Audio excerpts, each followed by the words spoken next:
un proyecto educativo. En Japón, de la guerra y el Japón de la posguerra, la diferencia fue un proyecto educativo. Y uno puede ver cualquier país del mundo que tenga un estado de bienestar. Un estado de bienestar, es decir, donde los ciudadanos puedan medianamente vivir de manera digna, tiene detrás un gran proyecto educativo. Eso, pues, es casi que inevitable. Y usted ve los países mmm, con dificultades, desigualdad, inequidad, pobreza, miseria, ni siquiera es pobreza, es miseria como en nuestro país. Es miseria, uno no puede creer que en pleno siglo XXI haya gente muriéndose de hambre. Cuando el mundo tiene, es el planeta, el momento del planeta Tierra en que mayor productividad hay de alimentos. Es decir, en la Edad Media producíamos una cuarta parte de alimentos en comparación, en proporción a los habitantes, y la gente moría menos de hambre que ahora. O sea, ¿por qué? Porque estamos en un sistema que prefiere botar la comida a dársela a los pobres. ¿Sí? Es increíble, pero es cierto. O sea, hay millones y millones de toneladas de comida que se desperdician a diario, pero eso no, en vez de, se desperdician en vez de hacer un proyecto de alimentación humanitaria, de mínimo vital alimenticio para el planeta. Y estamos divididos, ¿no? Entre castas, entre un poquito que tiene mucho y mucho que tenemos poco. Y ahí entre en medio hay una competencia por llegar arriba como si ese fuera el objetivo de la humanidad. Y no el objetivo fuera que todos pudiéramos tener unas garantías mínimas para vivir, ¿no? O sea, un planeta donde tú no encuentres a nadie mendigando en la calle o muriéndose de frío tirado en un andén. Yo creo que como seres humanos hemos fracasado en lo humano, porque si somos capaces de ver eso y estar tranquilos, pues eh, es terrible. Yo no me refiero a nosotros, me refiero a las masas, ¿no? A la masa que camina por el mundo, porque pues, los que hemos tenido la posibilidad y la fortuna de formarnos, y más de formarnos en universidades públicas, pues yo creo que esto lo tenemos claro, ¿no? Ese proyecto de mundo que queremos. Y en ese sentido la educación, pues yo creo que sigue siendo el eje. Todavía por eso digo, no encuentro otro elemento más contundente que la educación para la construcción de ese proyecto. Claro, existe otros elementos que usamos para eso, pero un sujeto educado es un sujeto que es capaz de entender la dimensión del mundo en que vive y la dimensión de su labor, de lo que le toca hacer. Pues y en el momento que vivimos del siglo XXI, como lo dice Harari, en 21 lecciones para el siglo XXI, es un momento en donde la educación debe estar pensada más allá del conocimiento, debe estar pensada en para qué aprendemos y qué vamos a hacer con lo que aprendemos. Es decir, hoy en día es más importante saber qué hacer con lo que se sabe que saber. Hace años uno podría decir, uy, uno tenía que tener acceso al conocimiento, era muy difícil, ¿no? Uno no podía tener la accesibilidad rápida al conocimiento. Hoy en día, precisamente a través de los dispositivos digitales, de la sociedad hiperconectada y del mundo globalizado, pues acceder al conocimiento, digamos que no es tan complejo. Y no es tan complejo porque pues el conocimiento está ahí, está en las redes, está en los sitios alojadores, en las bibliotecas digitales, en las bibliotecas físicas.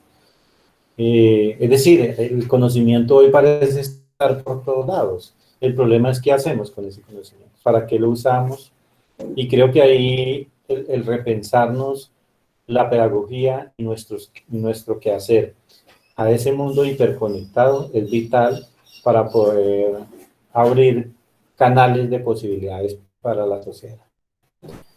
En ese sentido, el seminario de narrativas digitales no se queda simplemente, y ustedes lo dieron cuenta, y así lo pactamos y me pareció muy interesante que lo hubiéramos pensado así, o sea, conectado a la realidad social.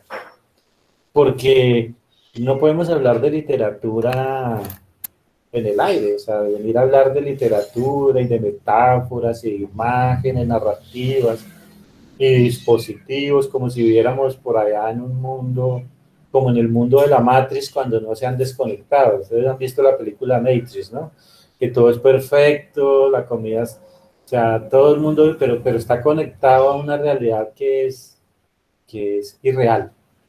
Yo creo que la educación hoy en día tiene que moverse en ese territorio que hemos tratado de hacerlo acá, en conectar esto a una reflexión constante de la sociedad y más la educación cuando se trata de formarnos en el campo de las ciencias humanas, ¿cierto? Digamos, porque, digamos, estamos formándonos precisamente para, y ustedes todos ya tienen un territorio ganado en el campo de las ciencias humanas.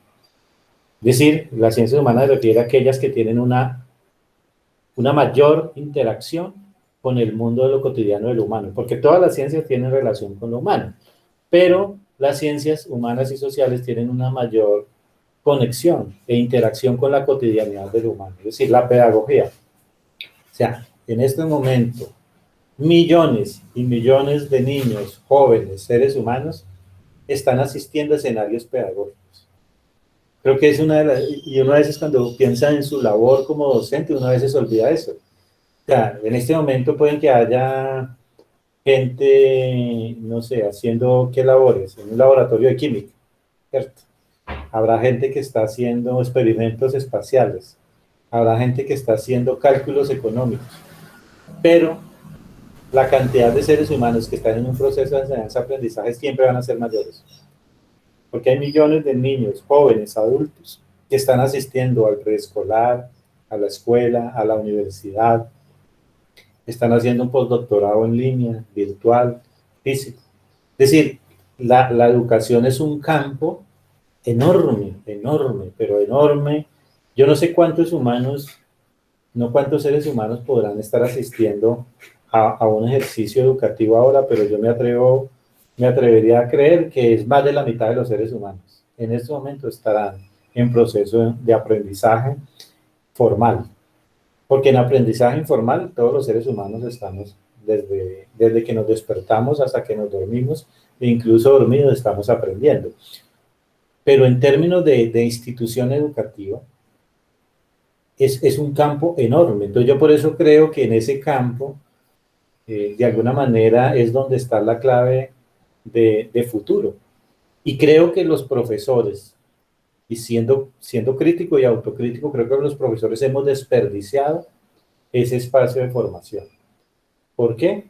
Porque hemos tenido a nuestros niños y nuestros jóvenes ahí y nos hemos dedicado a enseñarle cosas y cosas y cosas y cosas y a evaluarlos y a ponerles notas, pero no hemos sido capaces de generar un proyecto mayor de transformación. Por eso yo creo en la labor docente como un ejercicio, y ya lo he dicho acá en el curso, como lo dice Stanislao Zuleta, como un campo de combate. Pero un campo de combate para derrotar al otro, sino un campo de combate para la construcción de escenarios posibles de cambio, de transformación, de futuro. ¿Sí? Hay una frase clásica de Mandela que sale en todas las movilizaciones, que todos posteamos en nuestros muros, que cuando la vemos nos encanta, y que dice que la educación no va a cambiar el mundo, pero va a cambiar a los seres que van a cambiar el mundo. Es una frase que pues, se le atribuyen a Mandela. Yo la verdad no sé si es de él, pero pues, la he visto siempre que se la atribuyen a él. Y me parece que es una frase que tiene mucha razón. Es decir, la educación nos transforma primero a nosotros y nosotros ahí verás si podemos ayudar a transformar el mundo. Entonces, me recuerda el postulado de Emile Durkheim sobre para qué educamos. Y Emile Durkheim lo dice claramente, nosotros nos educamos para ser mejores seres humanos. Una vez el ser humano es mejor, busca de manera colectiva formar una mejor sociedad. Entonces, mire que son dos pasos. A veces cuando uno grita la arenga, eh, primero es lo primero, salud y educación, y que grita uno también esa arenga en las marchas, uno dice, sí, la educación, muy bien, pero ¿qué están haciendo los profesionales que fueron educados? Porque uno a veces dice, y uno pelea por el derecho a la educación, pero uno a veces ve profesionales que salen y salen a hacer todo lo contrario que uno quisiera que hicieran. Es decir, eh, uno ve que en los entramados de poder hay mucha gente formada, con maestrías, posgrados, ¿sí? Que ha ido a la universidad pública, pero no hacen, no apoyan esa transformación social, sino que al contrario, renuncian a la lógica de transformación, se insertan en el sistema y terminan siendo eh, una dificultad enorme para el desarrollo de un país. Es decir, en el Senado hay uno que otro que no ha estudiado, como Macías, estuvo ahí, pero la mayoría es gente formada, ¿cierto? O sea, los que gobiernan. ¿Dónde fue formado Duque? Duque no es un iletrado, ¿cierto? Los senadores, en su gran mayoría, son personas formadas. Es decir, en temas, estoy hablando de la educación formal universitaria. Entonces uno pregunta, sí, la educación, muy bien, para todos, pero una educación pensada para la transformación. Entonces, miren que son dos cosas y ahí me gusta mucho recalcar en el postulado de Durkheim, ¿sí? Primero formar un mejor ser humano y después que ese ser humano bien formado ayude a formar una mejor sociedad. Entonces, por eso tenemos que transformar también la escuela en ese sentido. Y para transformar la escuela volvemos a la misma disyuntiva. Los profesores tenemos que transformarnos. Y ser capaces de entender que el proyecto no soy yo, el proyecto es sociedad. O sea, yo cuando voy a dar una clase no es que es mi proyecto, ¿no? Y uno lo ve mucho en algunos profesores. Uno ve que ese proyecto es él y entonces escribe, publica, mejora el sueldo, viaja por el mundo. Estoy hablando de los profesores universitarios, ¿no? Los profesores universitarios de planta, porque los profesores catedráticos les toca ir a dar cátedra por hora, entonces ellos no tienen esas garantías. Pero un profesor de planta a veces hace eso. Entonces, uno se pregunta dónde está el verdadero proyecto de un docente.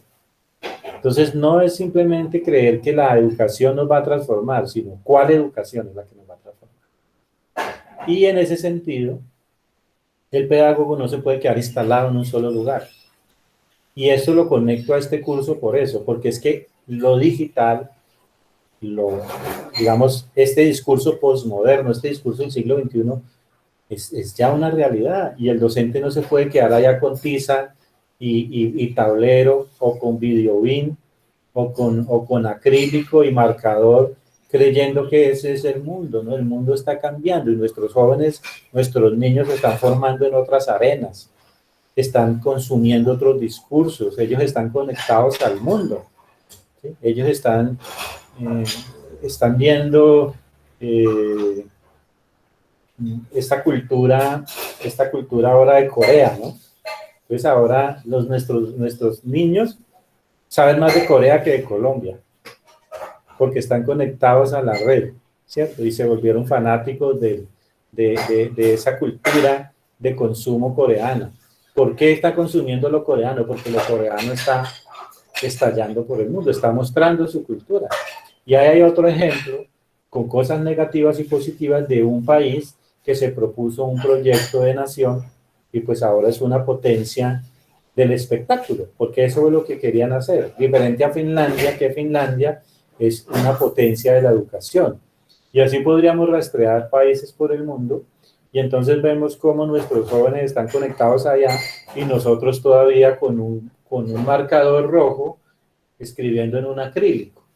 Pues obvio que no se van a sentir comunicados con nosotros, se van a sentir ajenos a nosotros. Yo los veo a todos ustedes cuando prenden las cámaras y siempre veo que ustedes tienen libros por ahí. Somos de la cultura del libro, ¿cierto? Resulta que ellos ya no van a estar conectados y no tendrán libros atrás, ¿cierto? Porque el mundo de ellos está ya en las pantallas líquidas. Y eso no significa que sean peores que nosotros. Quizás tienen más ventajas que nosotros. Pero nosotros como docentes estamos acá diciendo, venga, no, es que es por acá, es que es... No, hay que dialogar, vuelvo al ejercicio. Las narrativas digitales hay que procesarlas, hay que darles la posibilidad de entenderlas. Y como en todo, hay que sacar y seleccionar lo que me corresponda a mí como profesional para, para poder desarrollar el ejercicio. Yo recuerdo que antes las facultades de arquitectura o de dibujo arquitectónico o de topografía, los programas de topografía, en la universidad hay programas de topografía, uno veía a los chicos en una mesa con reglas, ¿cierto? Y lápices, que cada lápiz tenía que una dimensión, ¿cierto? Que llamaban rapidógrafos para poner, y eso lo hacían ahí, eso pasaban semanas haciendo su proyecto de final. Luego apareció un programa que se llamaba, creo que era AutoCAD, donde el estudiante simplemente hacía el mapa en el computador. Hoy en día hay simuladores que te diseñan, tú le das las instrucciones y él te crea la construcción y te dice, mira, aquí cometí un error y aquí se va a caer esa columna. Entonces, ¿será que si yo fuera profesor de arquitectura o de topografía, yo pondría a los chicos a ir allá que se vayan a hacer el mapa otra vez? Porque es que es muy importante aprender el trazo. Sí, eso era muy importante en los 80, en los 90. Hoy en día lo importante es manejar programas, simuladores y que nosotros nos ocupemos de otras cosas, ¿cierto? Porque ese es el mundo que cambia y si la educación no se transforma en la medida en que se transforma la cultura, pues siempre va a estar atrás, va a estar rezagada. Y resulta que si nosotros pensamos la educación como un escenario para la transformación social, pues tenemos que ir a la punta. Yo no puedo ir atrás porque el que va atrás ni siquiera ve el panorama. ¿Sí? El que va, imaginemos que esto es un tren y yo voy en el último vagón. Pues yo no cuando yo paso por el paisaje, ya otros lo vieron. Entonces la educación tiene que ir en el primer vagón. Tiene que ir ahí mirando el panorama y por eso lo digital, estas herramientas son muy importantes de manejar. Mire que todo el tema de salud del COVID, la pandemia, hizo que llegáramos a estos escenarios. Pero esto existía hace rato. Hace rato. En el Instituto de Educación a Distancia nosotros hacíamos videoconferencias hace 5 años, así, por plataformas como estas. ¿Sí? Pero los profesores, los estudiantes decían, no, es que eso no sirve, eso es que es mejor, eso no hay como el aula de clase. Sí, el aula de clase tiene muchas ventajas, los encontramos, por socialización aprendemos cosas, por afectividad, pero eso no significa que no podamos usar estas herramientas. Imagine la posibilidad que le ha dado en este mismo curso a gente que está en diversas geografías poder articularse. Si no pudiéramos esto, ¿cómo estaríamos haciendo en este momento? Nuestras compañeras que están lejos, ¿no? O sea, ¿cómo haríamos? ¿Ve? Entonces, sí hay posibilidades en la tecnología. El tema es cómo la usamos. Y en la literatura y en la enseñanza, por supuesto que es fundamental entender este discurso y apropiarlo. Y yo creo que si yo les puedo compartir algo y les puedo dejar algo que ustedes digan, cuando vimos con el profe Gamboa, él nos habló de las herramientas digitales, si algo les puedo dejar es eso. Chicas y chicos, no le tengan miedo a lo digital. Que lo digital, entendido como todas estas nuevas herramientas tecnológicas que van apareciendo, porque es que mientras nosotros estamos aquí hablando, están apareciendo en dos plataformas nuevas, ¿sí? Porque es un territorio que está en constante innovación.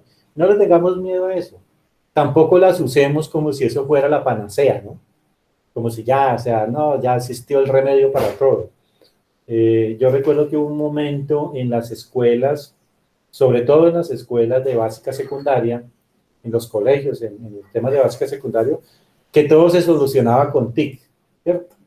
Entonces yo creo que eso fue un auge para como del 2010, más o menos, que todo era TIC, TIC. Le duele la cabeza, échele TIC. El chino está peleando mucho en el salón, échele TIC. Las matemáticas no funcionan, échele TIC. Y todo era TIC. Y eso tampoco es así, ¿cierto? Porque el video bien por sí solo no genera nada. Entonces pasamos del tablero, de la pizarra, pasamos al acrílico, y del acrílico al videobeam. Pero seguimos igual, en el mismo lugar de enunciación. Entonces, la herramienta por sí sola no transforma. ¿Sí? La herramienta requiere, por eso todavía nosotros tenemos ventaja sobre las herramientas, porque somos nosotros las que las creamos y las que las resignificamos. Entonces, tampoco es que entonces todo lo vamos a solucionar con literatura digital, ¿no? Hay que leer, al niño hay que leerle en voz alta todavía el cuento, con el libro, coger el libro, que lo vuela, que si tiene posibilidad, si algún día pasa la alternancia y volvemos a la presencialidad, que el niño vuelva a coger el libro, a leerlo, a verlo, a palparlo. Pero eso no significa que no pueda decir, mire, este libro se puede digitalizar y mire cómo se vuelve dinámico, para que él entienda que el libro es como un ser vivo que puede generar mundos. Entonces, a partir de unir esos ejercicios es que nosotros resignificamos la tecnología. No hagamos ese ejercicio de creer entonces que lo digital ya es la panacea. Yo alguna vez escribí precisamente un artículo por esa época que decía que las TIC se han convertido en el acetaminofén de la pedagogía. Porque cuando uno está enfermo y va a una EPS, todo le dan acetaminofén. Y en la pedagogía, en ese momento, todo lo que estuviera mal, soluciónelo con TIC. Ok, chile, entonces usted encontraba TIC para el recreo, TIC para la lengua, TIC para las matemáticas, TIC para la primera infancia, TIC para todos, ¿sí o no? Ustedes imagino que recordarán de ese. Y no, Pérez, tampoco. O sea, las TIC sí, pero ahora, había gente que también que se negaba, ¿no? Que esto era el apocalipsis, que esto era el diablo de la pedagogía. Este era el apocalipsis. El día que las TIC estén ahí, el profesor, la clase se va a destruir. Tampoco, sí, yo que tampoco. Seguimos. Llevamos un año hiperconectados, hiperconectados. Y el problema fue que no hicimos la transición, ¿no? Eso es como si uno conociera a una persona, al otro día se casara con ella y no hiciera la transición del noviazgo, de la amistad, o todo eso que sucede. Entonces, pues así nos pasó con estas tecnologías. Un día estábamos en el salón de clase y al otro día, que apareció Meet, que apareció Zoom. O sea, apareció en nuestras vidas, porque Meet, ¿cuánto llevaba existiendo? Zoom llevaba existiendo hacía tiempos, ¿no? Entonces, Renata, esa plataforma de Renata, eso llevaba años. Había talleres literarios por Renata, yo recuerdo que yo asistí a varios, y eran plataformas como estas. Entonces, un día aparecieron, entonces el problema es que como no hicimos el tránsito, o sea, no tuvimos amistad, no salimos, no nos conocimos, no nos ennoviamos, pues entonces eso fue una crisis total para todos, para los que llegaron así de lleno. Pero ya nos fuimos adaptando, ¿no? Nos fuimos adaptando. ¿Sí? Y ahora ya estamos entendiendo un poco más cómo funciona y añoramos obviamente, como lo mismo que la metáfora de la relación, añoramos cuando éramos solteros, ¿no? Añoramos el aula, añoramos el recreo, pero seguro que cuando vayamos a volver allá ya no vamos a ser los mismos. Si algún día volvemos a clase, bueno muchachos, 40 niños en el salón, siéntense, buenos días, vamos a decir, nos vamos a sentir extraños y vamos a decir, bueno, ¿y cómo le metemos a esto digitalización? Venga, y el MIT para qué nos puede servir. Vamos a volver, pero ya resignificando este escenario. Realmente yo creo que nunca vamos a volver a ese lugar que ocupábamos en términos pedagógicos, lo mismo que como sociedad tampoco vamos a volver igual. Lo que pasa es que en educación las transformaciones son muy lentas. Igual que en la sociedad, las transformaciones son lentas, pero se van dando. Entonces, pues ese es el escenario de este seminario que espero pues haya logrado dejar en ustedes esa inquietud, ¿no? Porque eso es lo que aspira uno como docente, generar una inquietud y más a estos niveles de formación, es de generar una inquietud, generar unas posibilidades, entregar unos insumos y quedar dispuestos pues a seguir compartiendo como les decía, ustedes de acá he visto cosas muy interesantes, de verdad, o sea, he visto unos ejercicios muy creativos que me agradan mucho y pues ustedes continúan en sus ejercicios de seminarios y si alguien de pronto está interesado a posteriori, una vez presentados los proyectos, en continuar en un ejercicio de esos ya como trabajo final de grado, de tesis, opción de grado, pues con gusto se podrán contactar conmigo y buscar alguna asesoría, incluso pues si hay algún proyecto en ese campo de lo literario digital o lo pedagógico digital, podría yo ser orientador de algún trabajo de grado, ¿no? Porque pues ese también es nuestra función del equipo de la maestría, es que los profesores que orientamos los seminarios, pues también, si algún un estudiante, uno o varios estudiantes desean profundizar ya en su trabajo de grado en este campo, pues nosotros estamos dispuestos a apoyar y ya pues con un tema específico. Para eso la maestría tiene unos escenarios, unos seminarios de investigación, pero también pues tiene unos asesores de trabajo finales. Y como le digo, pues me han sorprendido unos ejercicios y unas propuestas para el ejercicio final y creo que en algunos casos se puede dar allí una semilla para un trabajo de grado. Entonces, eh, ya ahí tendríamos que evaluar y mirar qué podríamos hacer. Bueno, yo quería arrancar con esta reflexión el día de hoy, como para ir condensando, como le digo, estamos ya acercándonos al final. Hoy tenemos que decidir cuándo vamos a hacer el ejercicio de socialización mm, de los trabajos finales. Hoy vamos a hacer un ejercicio con un poco con las lecturas que trabajamos. Me imagino que leyeron los 3 relatos de El Nuevo Paraíso de los Tontos, que es un libro que me parece de una genialidad de la narrativa posmoderna, es de una genialidad de escritura muy propicia precisamente para estos escenarios de las nuevas narrativas y, y acordar el tema final de la presentación de proyectos, bueno, entregarles avances de lo que he revisado, hacer un cierre del ejercicio del único sobreviviente y ya esa sería la agenda del día de hoy. Entonces, quiero saber si hasta acá hay preguntas, dudas, aportes, reflexiones, con gusto estamos atentos.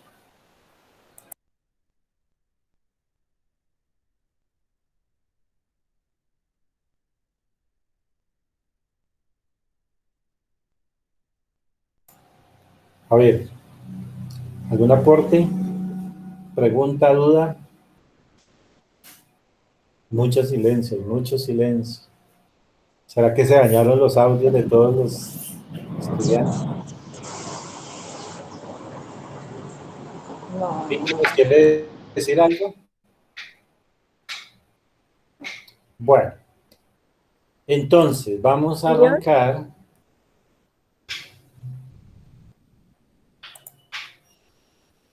¿me escuchan? Cintia, sí, se escuchamos.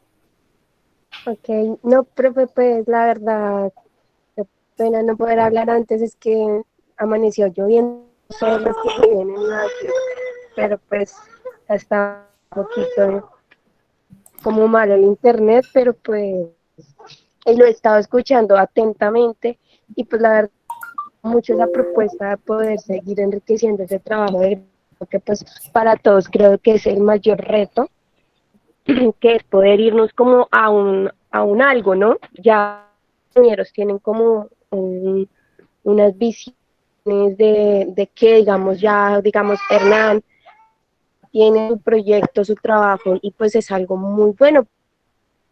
En mi caso, yo tenía como ideas de ciertas cosas, pero pues de acá a hacer, a plasmarlo, pues es algo, es un mundo distinto. En cambio, nosotros acá ya con trabajos que hemos estado realizando, pues uno dice, bueno, si el profe dice que lo estamos llevando por buen camino, pues ¿por qué no desarrollarlo, cierto? ¿Por qué no seguirlo trabajando y por qué no explotar? todo ese potencial que puede haber acá, y más porque pues de algunos ustedes nos dan en bandeja de plata ciertos teóricos y ya con base podemos seguir indagando y buscando otros que se pueden acoplar a nuestra proyección en esta maestría, que pues en sí es tener un trabajo investigativo que pueda enriquecer no solamente nuestro trabajo, nuestro proceso de aprendizaje, sino también a los demás compañeros, que se pueda colocar en práctica, como digamos varios libros que pues usted nos ha mostrado que pues uno puede encaminarlos a esa parte pedagógica de instituciones en las cuales laboramos, que es como lo más importante, no quedar teoría, sino también hacer ese proceso de que se haga realidad, porque pues hay veces que nosotros, o yo, lo que pensaba era que nosotros hacemos investigación para plasmar en unas hojas y poder presentarlo y para poder graduarnos y ya ahí queda. Y o sea, las cosas que estamos haciendo hay que tener una trascendencia, no ser tan banales y quedarse en un papel o en un documento, en un PDF, porque pues es mucho esfuerzo que hacemos para que los niños, más que todo yo creo que es el foco, ¿no? La educación que nosotros estamos dando y más en esa primera infancia, puedan tener una calidad y una variedad de aprendizaje y de enseñanza, que no se queden como nosotros, que pues tristemente nos enseñaron de forma incorrecta, se podría decir, tradicional, porque pues no es incorrecta, pero sí fue la forma tradicional, y que pues en este momento se puede decir que muchas personas no siguieron estudiando porque se les formó una hernia mental, una hernia cerebral. Pues hace poco estaba en una charla de un neuropsicólogo donde nos hablaba en qué momento es bueno aprender a leer y a escribir, qué hay que hacer antes de leer a escribir. Y pues nosotros somos muy egocéntricos, muy narcisistas cuando tenemos hijos, y nosotros lo que queremos es que ellos aprendan a leer y a escribir año a los 2 años. Para nosotros eso es mejor dicho, lo más bello, lo mejor que hay, y no nos damos cuenta que estamos atropellando procesos, estamos atropellando ritmos de aprendizaje. ¿Y qué pasa? Que los niños ya llegan a los 15 años y están mamados de leer y escribir, están cansados de todo lo que es aprender, porque desde chiquiticos los saturamos y pues se supone que un niño debe aprender a leer y a escribir a los 7 años. Y vemos que hay niños en nuestras aulas de 5 años que ya leen y escriben y eso es un boom, pero nos damos cuenta que no está bien, que ellos tienen que estar moviéndose, bailando, escuchando música, tienen que estar haciendo menos leer y escribir. Entonces es como darnos, concientizarnos a nosotros como padres, como hijos, como docentes, y poder concientizar a los papás. Hacer un proyecto implica cambiar, transformar la mentalidad no solamente de nosotros como individuos, sino también esa parte colectiva. Y qué bonito empezar desde este grupo de trabajo que nosotros somos, estos compañeritos, que pues todos docentes, todos tenemos como una vocación, un arte que es enseñar, y pues los docentes tenemos este gran papel, transformar esta humanidad, esta sociedad que pues la verdad grita por cambios, pero pues sí, seguimos educando de forma tradicional. Eso era lo que quería decirle, profe, qué pena no poder, como le decía, el internet está un poquito malo. Gracias. Gracias, Cintia, por la reflexión. Sí, yo creo que tú le das a un punto muy interesante y es eh, para qué son nuestros escenarios de trabajo de grado, de, bueno, opción de grado, que muchas veces se vuelve un requisito más que un ejercicio significativo, digamos, para, para, para nuestra vivencia cotidiana. Es decir, a mí me gustan mucho los estudiantes que atreven a hacer trabajos de grado, y sobre todo trabajos de grado extraños, ¿no? Porque uno ahí encuentra que en esos ejercicios uno aprende mucho. Y cuando un estudiante hace ese tipo de ejercicio, de alguna manera aprende a entender mucho más la realidad. Esta maestría ofrece varias posibilidades. A mí me gusta mucho el diseño de esta maestría porque te ofrece la posibilidad de hacer trabajos como, por ejemplo, los que pueden surgir de este seminario, de enfoque ya sea pedagógico digital o literario digital, o los tres, o sea, digital, pedagógico y literario. Y podrían, esos ejercicios que ustedes han venido trabajando para el cierre del curso como producto final, de seguro que de ahí pueden surgir ese tipo de ejercicios. Pero también pueden presentar propuestas pedagógicas para enseñanza de la literatura, creación literaria, ¿no? O sea, también se puede graduar una, porque eso también es un ejercicio muy importante. Entonces, creo que es una maestría que te ofrece muchas posibilidades, por eso creo que no se tienen que encasillar, sino pensarlo detenidamente, ¿no? Mire, uno para investigar, yo lo digo porque yo de alguna manera he hecho algunos ejercicios de investigación hace rato, tengo grupo de investigación, y los mejores trabajos que nos han salido son aquellas cosas que a uno le gusta. Es decir, investigar en lo que a uno le gusta. Es el primer ejercicio bien importante para poder articular el trabajo de grado. No sé si alguien más tiene alguna... Yo, profe, yo quería como hablar sobre como una experiencia, ahorita pues recordaba cuando he estado trabajando en zonas rurales muy dispersas, donde la tecnología no, pues, por allá nada, cero. Entonces, inicialmente, ahorita cuando usted decía que en el 2000, fue en el 2004, 2000, que inició pues lo de las TIC y todo, entonces se iniciaron como unas formaciones a los docentes y pues todos los docentes íbamos, pero las profesoras eran muy apáticas, ellas les tenían miedo hasta los computadores. Se iniciaron pues con las salas de sistemas, entonces las salas eran cerradas porque nadie sabía aprenderlos, nadie trabajaba con los niños, entonces ellos entraban y los niños pues ya los prendían, pero no sabían qué hacer. O sea, no había qué hacer porque ellas, como si las maestras no tenían esa formación, las maestras no podían, no sabían, a duras penas los prendían. Entonces, esas salas se iban deteriorando, eran cerradas, entonces de pronto lograban que alguna entrara, siquiera aprenderlos y ponían los niños en Paint, era donde más pues ellos rayaban y era pues como lo que hacían siempre en la clase de sistemas, era eso. Era solamente pintar y listo. Pero nada más eso lo hacían desde los más chiquitos hasta los más grandes, ¿cierto? Era lo que hacían siempre. Y muchas veces yo también pienso que lo hacían porque, como por matar el tiempo un poquito, por ella sentarse a descansar, a hablar un rato, entonces los ponían allá, o a veces había el televisor, entonces les ponían una película y se sentaban todos allá, hacían crispetas y listo. Entonces la clase de sistemas.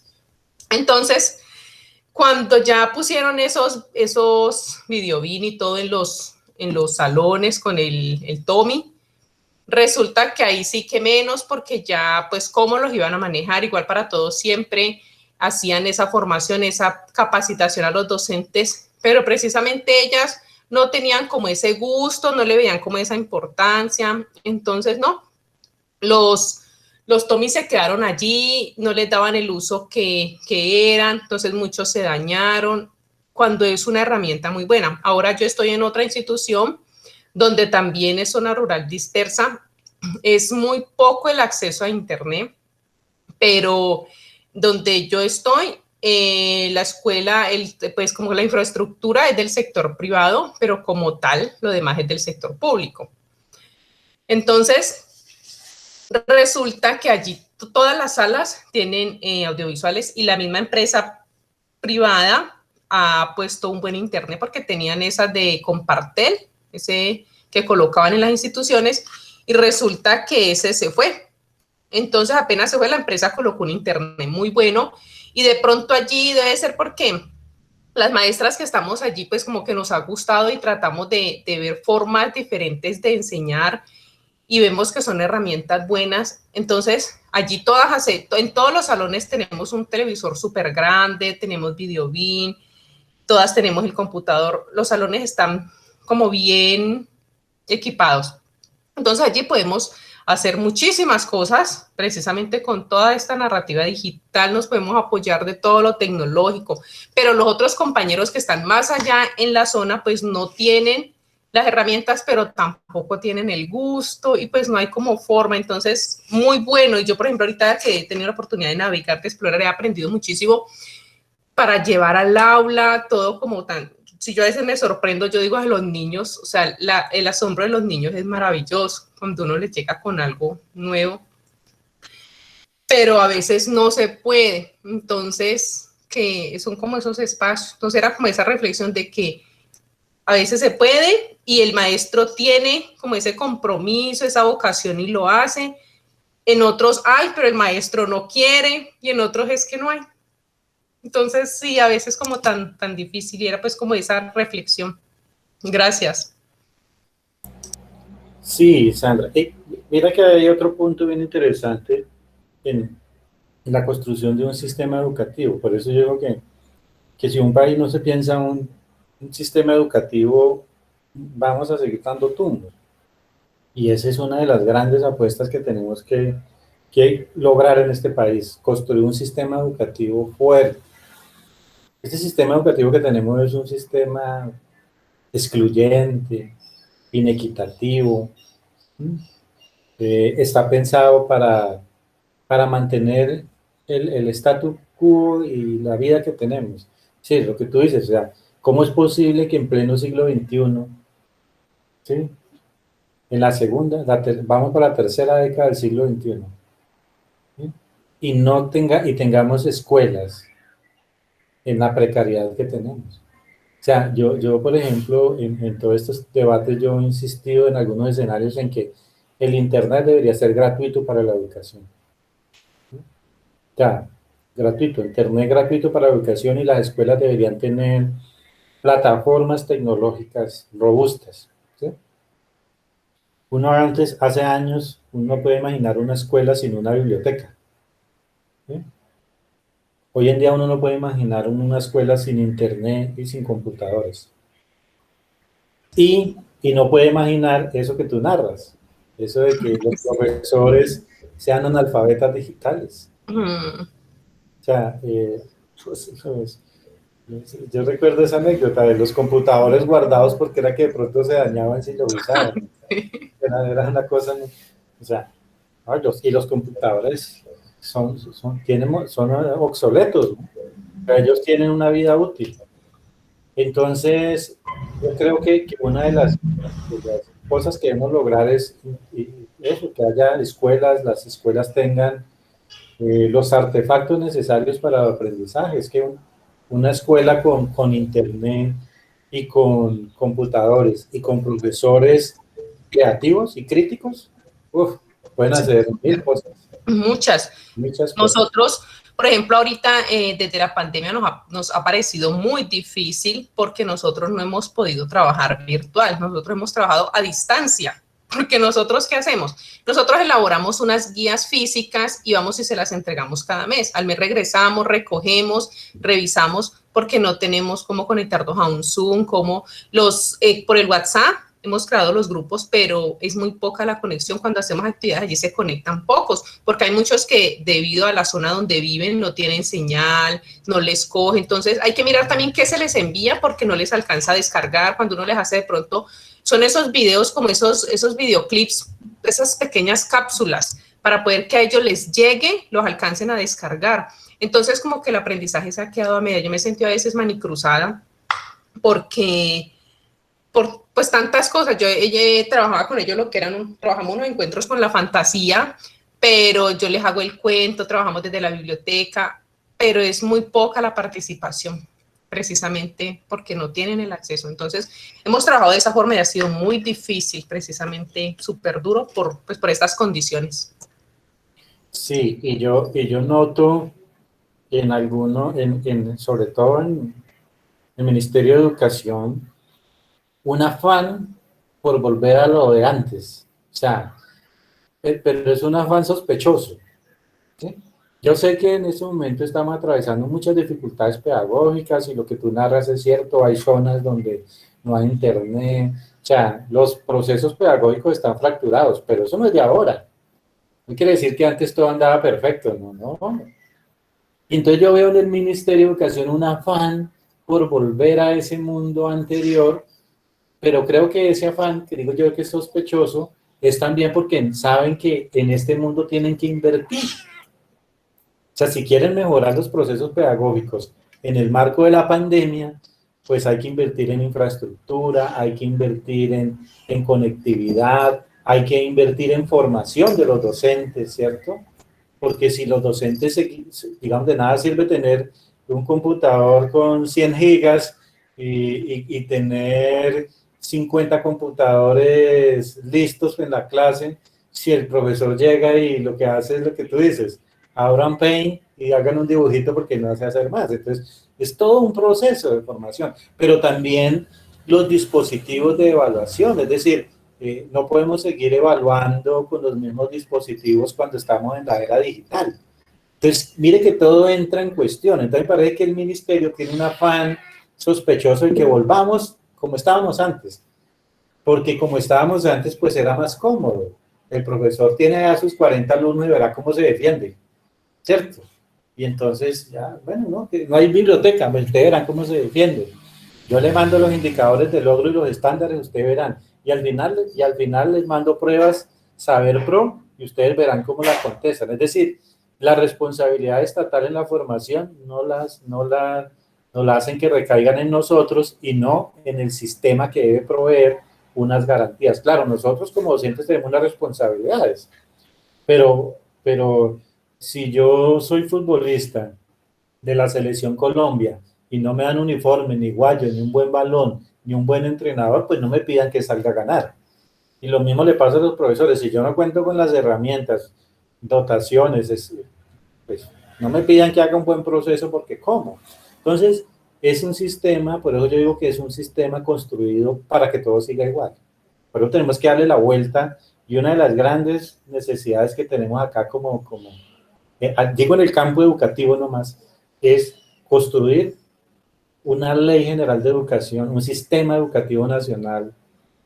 O sea, yo sueño el día que frente al Ministerio de Educación estén pedagogos de verdad. O sea, un pedagogo en este país de peso, con un equipo de pedagogos, de profesores, que se piense en un sistema educativo con recursos necesarios para poder generar una transformación real. Si no, vamos a seguir en estos modelos, que son modelos de remiendos, modelos pensados para 1 o 2 años, para que puedan mostrar indicadores de que, uy, mire cómo mejoraron las pruebas PISA en interpretación. ¿De qué sirve eso? ¿De qué sirve que tengamos unas buenas pruebas PISA en matemática o que el colegio tenga el mejor puesto en las pruebas Saber Pro? Eso sirve para un indicador, pero ¿qué escenario de transformación social se genera? Pues la verdad yo no veo muchos, porque seguimos dando tumbos. Entonces, creo que construir un sistema educativo nacional de básica primaria hasta posgrados es esencial para este país y es una gran apuesta. Ojalá tuviéramos un periodo de gobierno que le apostara a eso como un proyecto de nación. Yo me conformaría con que un proyecto de gobierno hiciera eso y que pues obviamente pudiéramos vivir más tranquilos en un país en donde nuestros niños, nuestros jóvenes y nosotros mismos pudiéramos dedicarnos unas 2 décadas a generar conocimiento y veríamos los resultados de transformación total. Pero con estos sistemas mezquinos que tenemos va a ser muy difícil, porque Sí. seguimos trabajando con las uñas, lo que tú dices, es decir, en tema de pandemia hay niños que no pueden, y no niños, jóvenes. En el Instituto de Educación a Distancia nosotros tuvimos que enviar tabletas a personas que no tenían un celular en pregrado. Nos tuvimos que comprar un plan de datos para enviar a estudiantes que no tenían un plan de datos en pleno siglo XXI. ¿Cierto? Entonces uno dice, pues es muy difícil. Y la universidad no puede proveerlo todo porque la universidad es estatal. Entonces, eso lo tiene que proveer es el Estado, ¿cierto? Y hay algo tan sencillo como ahí hablando de lo de la infraestructura. Por ejemplo, como decía yo ahora, la sede donde yo estoy, precisamente todo eso es del sector privado, de la empresa. Entonces, ellos la mantienen full. Resulta que hubo un fin de semana que se entró un loco y dañó toda la unidad sanitaria de los niños. Las dañó completamente un domingo.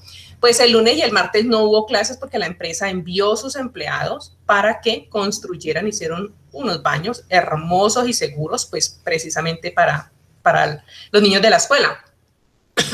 Hace por ahí unos que 2, 3 años hubo un temblor y una de las escuelas que pertenece al sector público se averió en un salón. Y esta es la hora que no la han arreglado y los niños estudian en una casetica.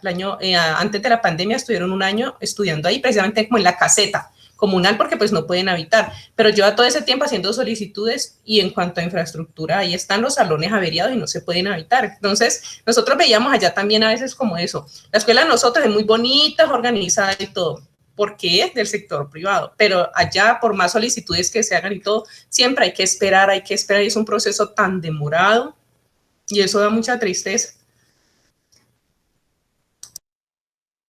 Muy bien. Tengo acá la palabra en turno a Karen y a Edna. Karen. Profe, ¿me escuchan? Sí, te escuchamos. Pues.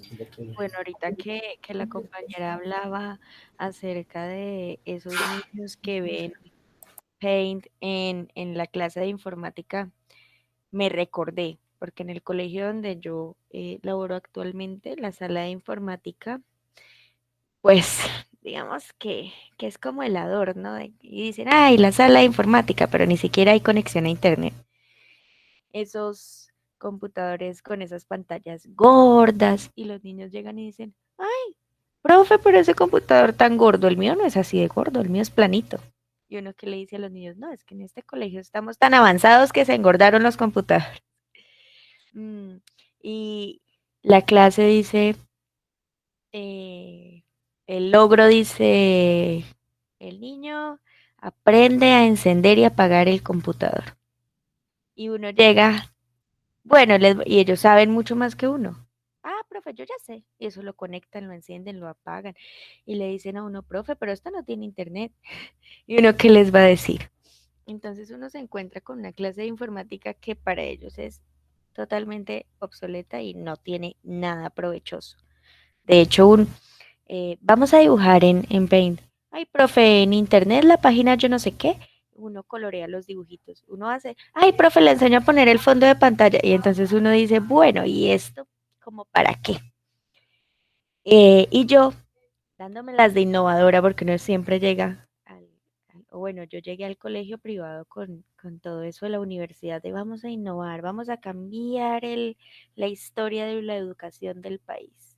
Y llegan los directivos y pues le quitan, le roban a uno esas ilusiones de cambiar el futuro del país. Entonces yo planeé una clase cuando aún estábamos en la virtualidad y vamos a hacerle una carta a la mamá desde Word. Entonces vamos a aprender a usar Word, los primeros pasitos para usar Word. Y los niños felices haciendo su carta, aprendiendo el lenguaje desde lo digital. Y las mamás furiosas, ¿cómo se le ocurre? Profe, el niño apagó el computador y ahora no sé cómo prenderlo. Profe, el niño se metió a una ventana y ahora no sé cómo cerrarla. Entonces uno dice, bueno, si el colegio tiene unas condiciones precarias de la sala de informática, también es porque los papás son un poquito reacios a todo lo que tiene que ver con la tecnología. Entonces, para ellos que los niños tengan un acercamiento es terrorífico porque los papás están muy cómodos desde que ellos sepan lo que los niños están aprendiendo. Entonces, si el niño está aprendiendo a sumar, yo sé sumar, entonces yo le puedo hacer la tarea para que sea el mejor desde la virtualidad. Pero si hace algo que yo no sé, ¿cómo le voy a hacer la tarea a mi hijo si yo no sé hacer eso? Y entonces lo mismo pasa con las evaluaciones, ¿no? Profe, ¿cómo se va a sacar 3 el niño si yo estuve, entre comillas, acompañándolo toda la evaluación? Entonces dice el papá, no lo puedo creer. En realidad uno dice, te nace este papá en lectoescritura, no el niño, el papá, porque el papá hizo la evaluación y sacó 3, 2. Y así pasa con todo lo que tiene que ver con la la era digital en la educación. No solamente es que el colegio sea dejado y precario en todo lo que tenga que ver con tecnología, sino que a los papás les aterra que los niños tengan un acercamiento a la tecnología como tal. Y de hecho, el mandarles libritos, cuentos en PDF también para ellos. Ay, profe, ¿yo cómo abro eso? No, dice que tengo que descargar una aplicación. No, eso yo cómo hago eso. Y se pegan unas enredadas abriendo un PDF porque son cosas con las que ellos tampoco han tenido un acercamiento como tal. Y es el terror de todos, del colegio, porque si el colegio empieza a mejorar sus, digamos que toda la parte informática, también tiene que pagar docentes capacitados en esa área. En el colegio donde yo laboro, hasta hace como 15 días empezamos a hacer planeaciones digitales, todo es a mano. El planeador, uno haciendo las lineecitas con el plumón, los dibujos, coloreando los dibujos, las planillas a mano, las sábanas de notas a mano, todo, absolutamente todo a mano. Y entonces llega un nuevo directivo, cambia las cosas y las profesoras están aterradas. ¿Cómo voy a manejar una plataforma? ¿Cómo voy a planear matemáticas en un computador? Eso debe ser terrible. Y todas están tan aterradas que hacen ay, no, no es posible yo seguir planeando en mi cuadernito y haciendo las líneas. No, hay que ir más allá. Entonces, los profesores tampoco están capacitados para hacer que sus estudiantes tengan un acercamiento real con la era digital. Y yo les decía ahorita a los padres antes de salir a vacaciones, no es que el niño tenga que aprenderse como tal todas las herramientas de Excel en segundo, porque eso es absurdo. Pero entonces enséñenles a que la tecnología que manejan sea provechosa. Porque todos los niños, absolutamente todos, se saben todos los bailes de TikTok. Todos los niños saben cuál es el meme de moda, porque sí tienen un acercamiento con la tecnología. Lo que pasa es que no lo aprovechan como tal. Y yo les decía, los niños tienen que aprenderse las tablas de multiplicar hasta el 5, pero no los sienten con una tabla en la mano y con la correa en la otra. Y mírenlos como policías, porque los van a odiar a ustedes y me van a odiar a mí. Búsquenles una cuenta de TikTok que enseñe las tablas de multiplicar. Y entonces ustedes los acercan a la tecnología y ellos se aprenden lo que tienen que aprender. Ahora no es que los vayan a dejar 24 horas con el celular, porque es una mentira que el niño a las 24 horas va a mirar las tablas de multiplicar. En algún momento va a irse a mirar otra cosa que no tiene nada que ver. Pero entonces, utilice esos recursos para que el niño aprenda y para que el niño, digamos, que explore lo que tiene que ver con la digitalidad y lo vea provechoso, porque los niños están convencidos que la internet sirve para hacer bailes de TikTok. No lo han visto más allá. Es muy contado el niño que dice, profe, yo investigué tal cosa, o profe, desde el videojuego me aprendí esta historia. En realidad ellos están enfrascados en esas redes sociales vacías, en esos youtubers que nada le aportan y no han encontrado en la digitalidad un elemento base para la educación. Entonces, 3 elementos para que la educación pueda ser digital: una educación a los padres, una educación a los maestros, para ahí sí poder hacer una educación a los estudiantes, porque hay 3 generaciones atrasadas. No podemos pedir que los niños manejen la tecnología si ni los padres ni los profesores aún lo hacen, y de hecho le tienen terror a involucrarse con ella. Muy bien, Karen. Mire que en tu disertación uno puede encontrar como una radiografía de, ¿cómo le llamamos? Bueno, recordaba a Daniel Penal con Mal de Escuela, un libro que recomiendo que se lean si no lo han leído, Mal de Escuela. Y recordaba un poco esos males de la escuela, es que primero centrados en la tarea, seguimos en el siglo XXI centrados en la tarea, por favor. O sea, las escuelas aún dejan tareas. Ese concepto de tarea escolar, yo creo que ya no debería existir. Es más, en la universidad aún hay tarea escolar. Y es todavía un enfoque, o sea, ¿para qué uno va a la escuela? ¿Para hacer tareas? Y las tareas terminan siendo las tareas de la madre o del padre, si el hogar es un poco avanzado. O si no, de la niñera. si es de clase media alta, o de la tutora si es de estrato 6. O sea, es toda una simulación. En ese sentido, yo creo que lo que Karen nos está mostrando es la realidad escolar bien descarnada y bien interesante también entenderla así, porque se vuelve un círculo vicioso, ¿sí? Entonces, no hay tecnología, no se sabe manejar la tecnología, le tenemos miedo a la tecnología, por lo tanto, sigamos en el oscurantismo, ¿no? Pedro escribió hace rato en el chat que lo digital es interesante porque genera preguntas y cuestionamientos. Y no hay nada más que genere transformación que precisamente el cuestionamiento, ¿no? Entonces, a veces entramos en ese círculo vicioso, entonces el colegio, los directivos del colegio, los padres de familia y los docentes tienen diferencias, pero al final llegan a un consenso. Es, sigamos como estamos. Y ese es nuestro problema, precisamente que nuestro consenso siempre es seguir como estamos. No hay ruptura. O sea, le tenemos miedo, y los padres le tienen mucho miedo a la ruptura, ¿no? Y lo sabemos, es uno de los grandes problemas, pero es precisamente porque fuimos educados en esa cuestión. O sea, si usted no le deja tareas al niño, el padre se escandaliza. Entonces, por eso el proceso es una formación social.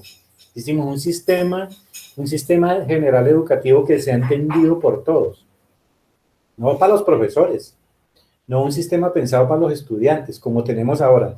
A los profesores le tienen su propio estándar, ¿cierto? A los estudiantes también, y los miden con pruebas Saber-Pro y todas esas cosas, ¿sí? Pero es un sistema que no está pensado para la sociedad.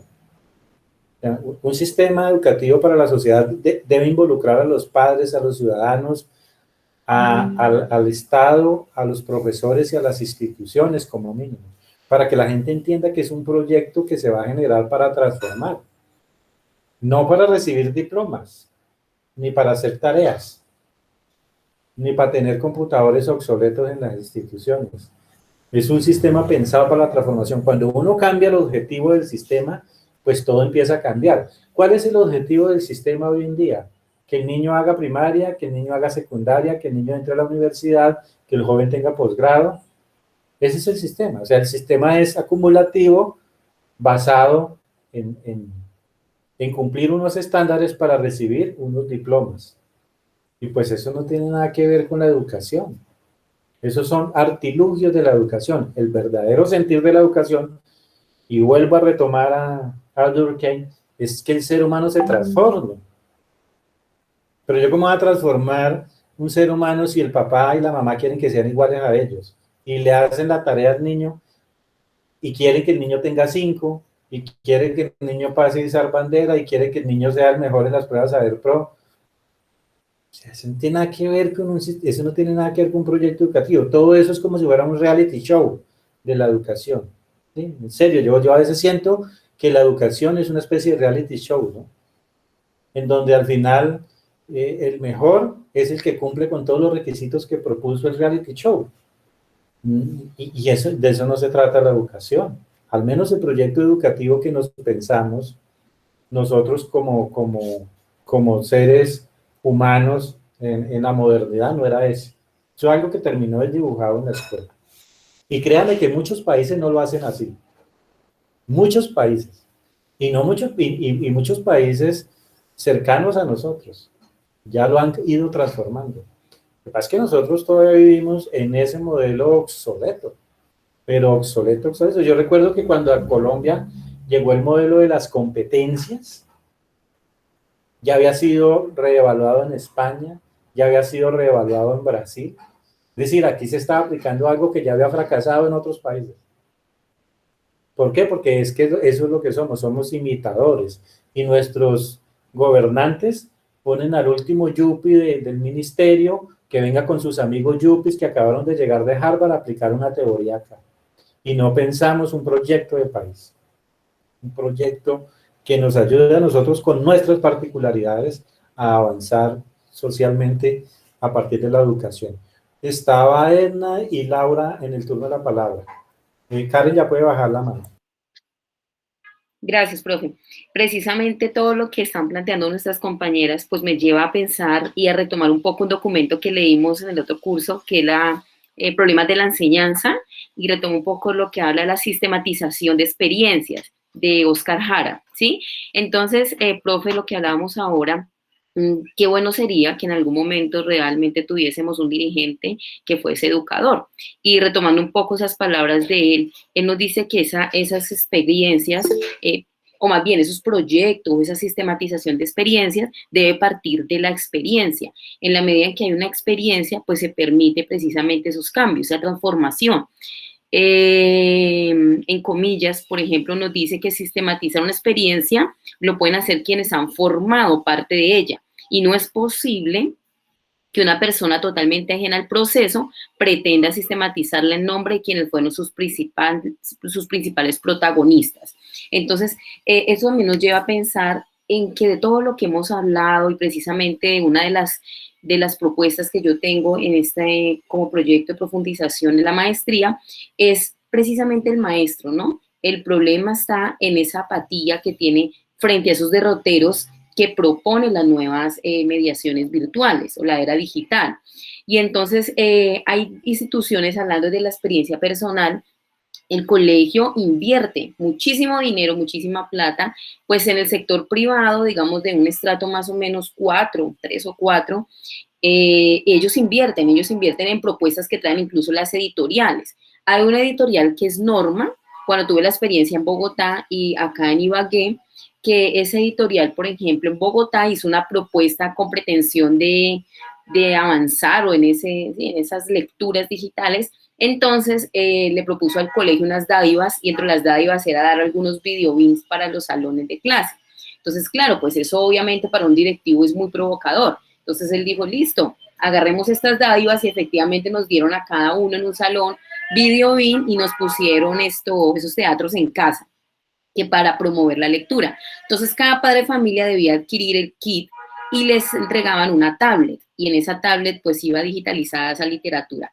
Pero resulta que los niños que no la tenían debían ser sacados del salón, ¿sí? Entonces los enviaban a biblioteca, y allá en biblioteca entonces los niños escogían cualquier libro, mientras el profesor debía estar en el salón promoviendo la lectura, ¿no? Entonces ahí estamos viendo una primera falla, porque pues evidentemente también el profesor a veces sí hace parte de esas propuestas, pero hay veces que no, y en este caso entonces le daban prioridad a los chicos que adquirieron ese kit en esas tablets, y eso no fue garantía de que los niños y los jóvenes realmente estuvieran leyendo, eso no era garantía absolutamente nada.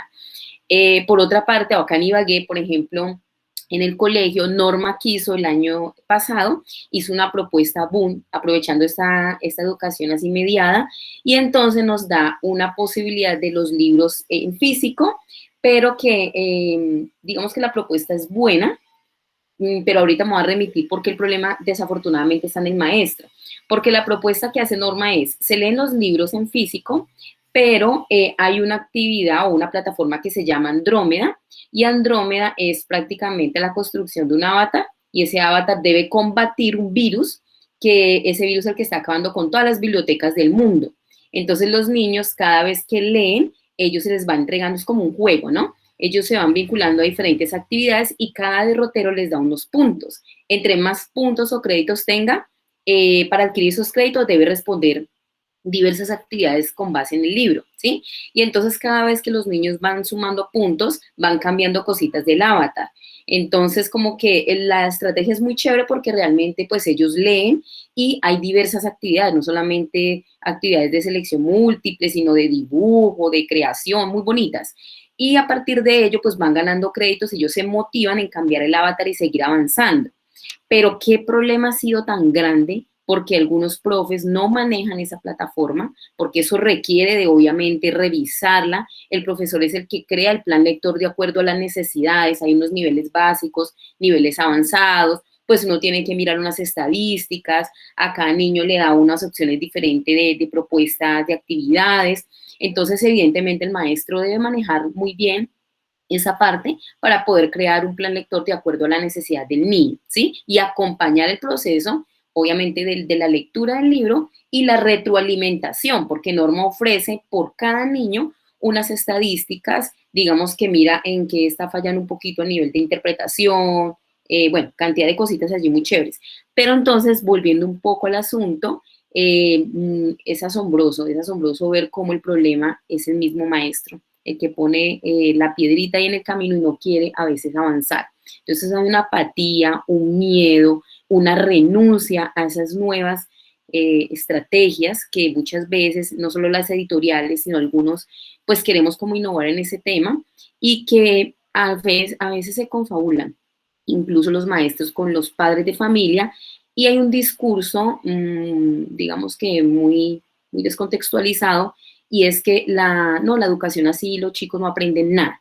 Entonces, no, es que eso no sirvió, es que eso así no aprenden es nada, no saben nada, etcétera. Entonces uno dice, bueno, pues hasta dónde realmente la cosa es de esta forma. Evidentemente, falta mucho compromiso con esa transformación social, profe, que usted está hablando, muchísimo compromiso, porque a veces la educación fue como ese árbol que dio sombra para algunos a nivel económico, pero ahí para allá esa vocación de servicio no está, y eso es un compromiso grandísimo que nos lleva a nosotros a buscar cómo, ¿sí? Cómo crecer y cómo adentrarnos en esas innovaciones que tanto está demandando la educación hoy en día. Entonces, hay editoriales que digitalizaron los libros, hay plataformas, hay instituciones que tienen la opción de pagarlas, hay estrategias, por ejemplo, que el uso del videobeam, y eso es fatal. Desde la experiencia he visto que el videobeam se convirtió en proyectar, y ese proyectar llevó al copiar, pegar, igual, llenar un cuaderno. Entonces se encuentra uno a veces en clase con esas diapositivas cargadas de información y el profe en la puerta y los chicos allá llenen ese cuaderno y llenen ese cuaderno. Entonces cuando muchas veces llega uno a clase con una propuesta diferente, por ejemplo, que se puntualicen 3 aspectos en la clase, no más, los niños, profe, precopiamos, pero es que ahí no hay nada, ¿qué copiamos? ¿Nos vas a dictar? ¿Por qué? Porque han venido prácticamente con un adoctrinamiento de que el videobeam, la presentación del videobeam es para copiar lo que está allí y son diapositivas cargadísimas de información. Si se pide una exposición, pasa lo mismo. Por ejemplo, una experiencia en que les dije, los chicos prepararon su exposición, ¿sí? Proyectaron la imagen, yo vi eso cargado de información, entonces les dije, apaguemos esto y ustedes hagan su conversatorio tal cual con lo que tenían preparado. Los muchachos de 11 no fueron capaces, ¿sí? No fueron capaces, ¿por qué? Porque ellos iban a leer esa presentación, pero realmente no habían hecho un ejercicio de comprensión, no habían asumido como tal lo que debían hacer, ese ejercicio tan responsable que es el leer, el comprender, interpretar ello y llevar allá, sino que el video se convirtió como en ese dispositivo para presentar algo, que la atención del público vaya más hacia una imagen, hacia una letra, y mientras ellos copian, pues yo como que medio leo la diapositiva. Entonces, desafortunadamente, hay muchas cosas que están, ¿no? Pero nos falta muchísimo todavía en ese compromiso del maestro, en ese dejar ese miedo, esa apatía, esa renuncia y empezar a comprometerse realmente con este proceso que es la educación como transformación social, porque los niños, como le decía nuestra compañera ahorita Karen, ellos van más allá, ellos van a toda, y nosotros si realmente nos quedamos, pues ahí primero hacemos el oso porque ellos a veces incluso le enseñan a uno cositas y truquitos que uno no conoce, y pues a uno le toca capotear esas situaciones, ¿no? Y aprende uno muchísimo de ellos, muchísimo, muchísimo. Y para terminar, pues digamos que a nivel de experiencia también el año pasado traté de hacer un café literario con chicos de grado 9 y abordamos la obra de Gabriel García Márquez. Entonces la idea era hacer unas propuestas diferentes de lectura y me encontré, por ejemplo, con un grupo de un equipo de trabajo que hizo un Minecraft, pero pues obviamente lo adaptó a la obra literaria. Otro grupo hicieron algo que llamaron Instagabo. Entonces hicieron propuestas también de creación, sin saber, por ejemplo, que ahora, y yo me sorprendí, yo dije, tan chévere esto, yo no miento y digo, ven, no tenían conocimiento de que se podía hacer esto y se podía hacer lo otro, y son ellos los que me generaron esas inquietudes. Entonces, pues uno a veces realmente aprende mucho de esos nativos digitales. y el profe debe ir adelante, siempre adelante, a la vanguardia de todas estas cosas, y es ahí donde pienso que está el grave problema. Gracias. Muy bien, sí, la metáfora, subirnos al primer vagón, no nos vayamos en el último vagón, y en el primer vagón, y sobre todo, abrirnos a la posibilidad de que los niños, los jóvenes nos enseñen. ¿Sí? Es que también hay una tradición en la pedagogía, que es que uno es el que sabe, ¿no? Uno sabe algunas cosas, los demás saben otras cosas. Y la pedagogía tiene que tener la capacidad, el pedagogo, el real pedagogo debe tener la capacidad de aprender de los niños, de sus estudiantes. Ellos tienen mucho que enseñarnos. Viven en otros mundos distintos al nuestro, ¿y por qué no vamos a aprender de eso? Y nosotros vamos a interactuar. Si nosotros interactuamos de esa forma, seguro que vamos a entendernos mejor. Laura, para cerrar la reflexión de este tema, Laura. Bueno, sí, quería decir algo pues pequeño. Me parece importante lo que el profesor decía sobre la escuela tradicional que aún imperan las prácticas educativas en la escuela, y me parece importante reconocer pues que la escuela es un gran factor de, digamos que de progreso para la sociedad como tal, para los estudiantes en sus prácticas en la vida diaria, porque de alguna manera en el discurso estamos evitando ciertos conflictos que pues es importante hablar de eso, y que configuran un sujeto, no sé, como que desatiende su mismo contexto porque piensa que es anormal.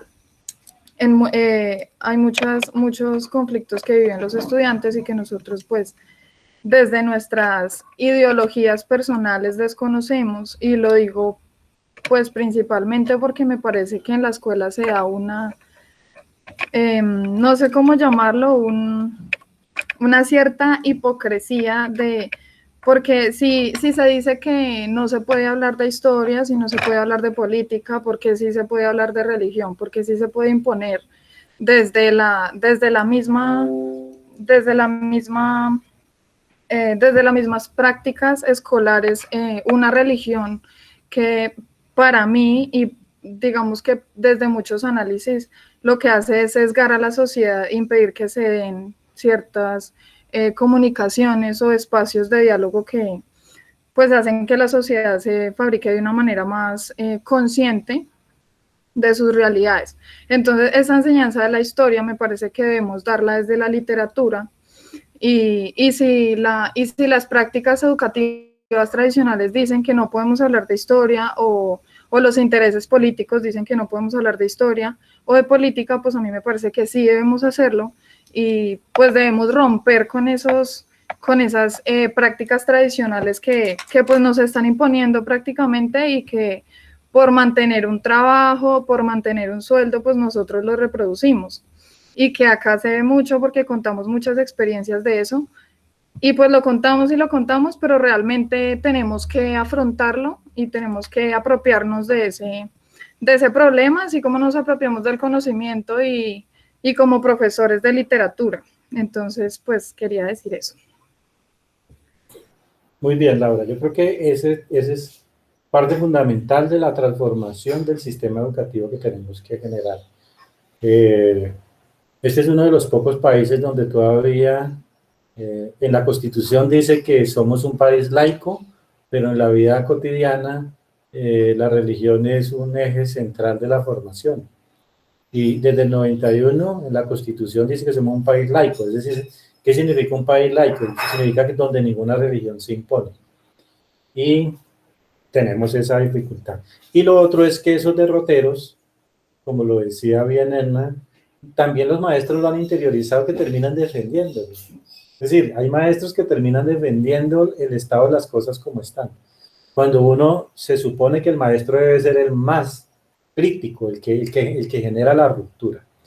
Muy bien, yo creo que ha estado muy interesante la reflexión sobre este tema, las narrativas digitales, como digámoslo que en esa metáfora de ir en el primer vagón, que el educador debe ir en el primer vagón de la transformación, en su maleta debe llevar todas estas herramientas digitales.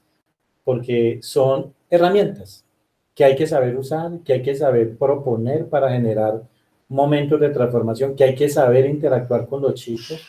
Creo que eso es clave, ser capaces de entender que ellos nos pueden enseñar eso, porque ellos son unos aventajados en ese uso, pero no saben el significado, en su gran mayoría no saben resignificarla, son consumidores de lo digital, pero no son innovadores en lo digital. Entonces nosotros tenemos que apropiar la herramienta, resignificarla y conjuntamente ponerla a jugar en los nuevos escenarios. Bueno, van a ser las 10, vamos a hacer un ejercicio, vamos a hacer un pequeño receso, pero seguido a ese pequeño receso vamos a hacer un ejercicio. Vamos a trabajar por parejas, vamos a trabajar con base en los relatos del Nuevo Paraíso de los Tontos. Eran 3 relatos que yo recomendé que se leyeran. A ver cuáles eran, si me ayudan a recordar.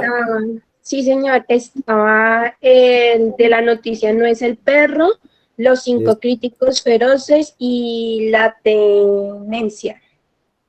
Y La tenencia, listo. Entonces, estos 5, con esos 3 relatos, perdón, vamos a hacer por parejas. Me escriben ahí en el chat qué parejas van a trabajar y qué vamos a hacer. Pues obviamente, ustedes ya lo leyeron, pero vuelven a leerlo y van a construir un paralelo entre cuáles son los elementos narrativos del cuento clásico y cuáles son los narrativos propios de la literatura digital. Es decir, ustedes cogen el relato, los relatos tienen una estructura de narración tipo cuento. No estoy diciendo que sean cuentos en el sentido clásico, pero son narraciones tipo cuento. Entonces tienen que elaborar un paralelo. Ustedes cogen y leen el cuento y hacen un paralelo, o sea, 2 columnas, bueno, como la quieran hacer, y determinan qué elementos clásicos de la narración del cuento están en ese texto. Es decir, como si ustedes estuvieran haciendo análisis literario, mirando la estructura, mirando el discurso, ¿de acuerdo? Pero también en el otro lado identifican qué elementos nuevos de las narrativas digitales pueden encontrar, y lo dicen con ejemplos, dicen tal elemento por esto y esto, ¿no? Entonces, hay que mirar el tema, el contenido, ¿no? El discurso y la estructura. Ojo con eso. Y eso, con esos elementos por pareja nos encontramos, diga usted bueno, hagamos un receso de 15 minuticos, sería hasta las 9, a las 11. A las 11 nos podemos encontrar con ese paralelo para revisar los 3 textos. Entonces, por favor, me van escribiendo las parejas en el chat.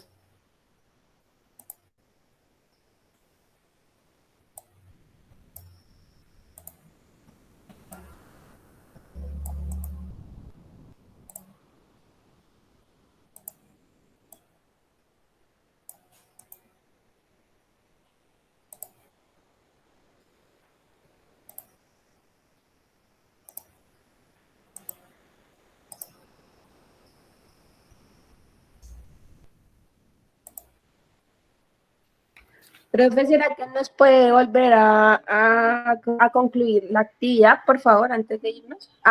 Ya lo vi. La estoy escribiendo ahí para que quede clarito. Entonces, por pareja, escoger un relato, pero es que quiero que no todos me escojan el mismo relato para abordar los 3, ¿sí? Elaborar un paralelo entre los elementos estructurales y narrativos del cuento clásico y elementos estructurales y narrativos de la literatura digital. Es decir, en estos relatos van a encontrar esos 2 elementos. Hay que identificarlos y hacer un paralelo y ahorita cuando retornemos pueden hacer una filmina, bueno, lo muestran de alguna manera que lo puedan proyectar. ¿Está claro el ejercicio? Lo hacemos con los 3 relatos. No, con uno. Cada pareja me hace uno, pero no todos el mismo. Entonces, por favor, ¿qué parejas van a trabajar ahí en el chat para ir poniendo? Bueno, Edna trabaja con Camila, entonces escojan el primero. La noticia no es el perro. Viviana y Viviana, las dos Vivianas trabajan en el segundo, los críticos, la de los 5 críticos. Pedro y Natalia el tercero. Y luego Laura y Vanessa vuelven a trabajar el primero. O sea, Laura y Vanessa trabajan el de La noticia no es el perro. Y así sucesivamente, la pareja que siga, ¿cuántas parejas hay? 1, 2, 4, 6, 8, 10, 5 parejas. ¿Está claro? Sí, profe. Bueno, listo. Entonces, Gracias. Sí, señor. entonces voy a cerrar el espacio para no dejar una hora esto ahí sin grabación. Y a las 11, antesito les envío el link para venir. Profe, Sí, dale. qué pena, ¿me puede repetir cuál nos correspondió? A ver. Edna y Yamile, Profe, qué pena. Vicky. Camila y Edna, la noticia no es el perro. Las dos Vivianas, los 5 críticos. Pedro y Natalia, la carencia es que llama el otro. La tenencia. La tenencia. Tenencia. Laura Gracias, y profe. Vanessa, otra vez, la noticia no es el perro, y así sucesivamente la pareja que falte. Ya no faltaría sino una pareja, faltaría Vicky y Angie. Y trabajan los 5 críticos. ¿Listo, Vicky y Angie? ¿Me escuchan?